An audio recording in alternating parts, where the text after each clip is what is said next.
بسم اللہ الرحمن الرحیم۔ السلام علیکم ورحمۃ اللہ وبرکاتہ۔ ابن شہاب نے حضرت جابر بن عبداللہ رضی تعالیٰ عنہ سے روایت کی ہے کہ خیبر والوں میں ایک یہودیہ عورت نے بکری کے بھنے ہوئے گوشت میں زہر ملایا اور وہ گوشت نبی کریم صلی اللہ علیہ وآلہ وسلم کے پاس تحفے کے طور پر بھیج دیا۔ نبی کریم صلی اللہ علیہ وآلہ وسلم نے اس کی دستی لی اور اس سے کھایا، اور آپ کے صحابہ میں سے چند اور نے بھی کھایا۔ نبی کریم صلی اللہ علیہ وآلہ وسلم نے صحابہ کرام کو فرمایا، اپنے ہاتھ روک لو۔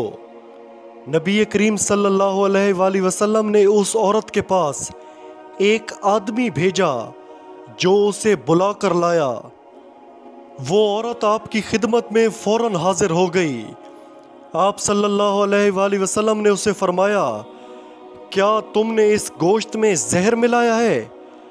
یہودی عورت نے کہا، آپ کو کس نے بتایا ہے؟ آپ صلی اللہ علیہ وآلہ وسلم نے فرمایا کہ مجھے اس دستی گوشت نے بتایا ہے جو میرے ہاتھ میں ہے۔ اس پر اس عورت نے کہا، ہاں میں نے زہر ملایا ہے۔ آپ صلی اللہ علیہ وآلہ وسلم نے فرمایا کہ اس سے تمہارا کیا ارادہ تھا؟ اس نے کہا، اگر آپ نبی ہیں تو یہ زہر آپ کو کوئی نقصان نہیں پہنچائے گا، اور اگر نبی نہیں ہیں تو ہمیں آپ سے نجات مل جائے گی۔ حضرت عمر رضی تعالیٰ عنہ کا اسلام لانے سے قبل آپ صلی اللہ علیہ وآلہ وسلم کے قتل کا ارادہ۔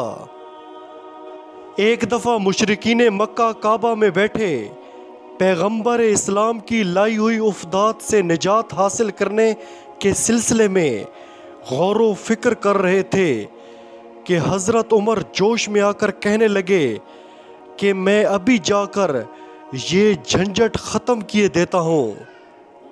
چنانچہ ننگی تلوار ہاتھ میں لے کر اس ارادے سے نکل کھڑے ہوئے کہ راہ میں ایک مسلمان نعیم بن عبداللہ ملے۔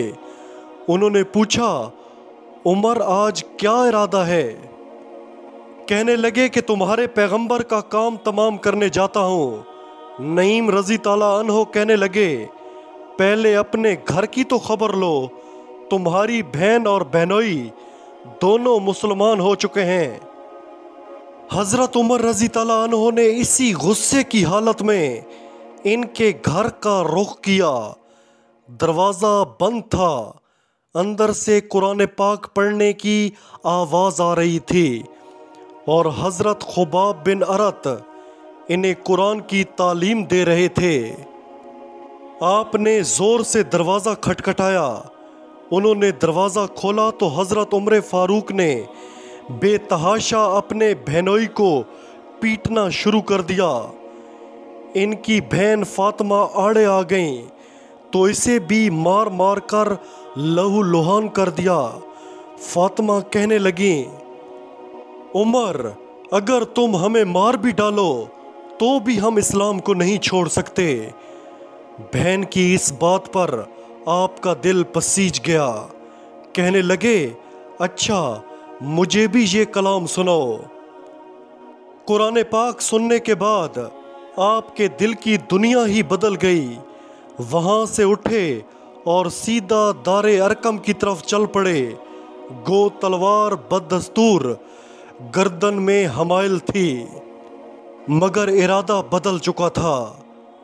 دار ارقم پہنچ کر دروازہ کھٹکھٹایا۔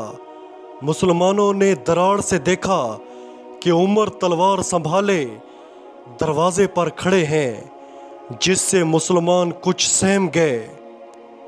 حضرت حمزہ رضی تعالیٰ عنہ وہاں موجود تھے۔ کہنے لگے کہ دروازہ کھول دو، اگر عمر کسی برے ارادے سے آیا ہے تو اسی کی تلوار سے اس کا سر قلم کر دوں گا۔ چنانچہ دروازہ کھول دیا گیا۔ رسول اکرم صلی اللہ علیہ وآلہ وسلم خود آگے بڑھے اور عمر کا دامن کھینچ کر پوچھا، عمر کس ارادے سے آئے ہو؟ حضرت عمر فاروق رضی تعالیٰ عنہ نے بڑے ادب سے کہا، اسلام لانے کے لیے حاضر ہوا ہوں۔ چنانچہ سب کے سامنے آپ نے کلمہ پڑھا تو سب مسلمانوں نے نعرہ تکبیر بلند کیا، گویا حضرت عمر فاروق کا ارادہ قتل ہی آپ کے اسلام لانے کا سبب بن گیا۔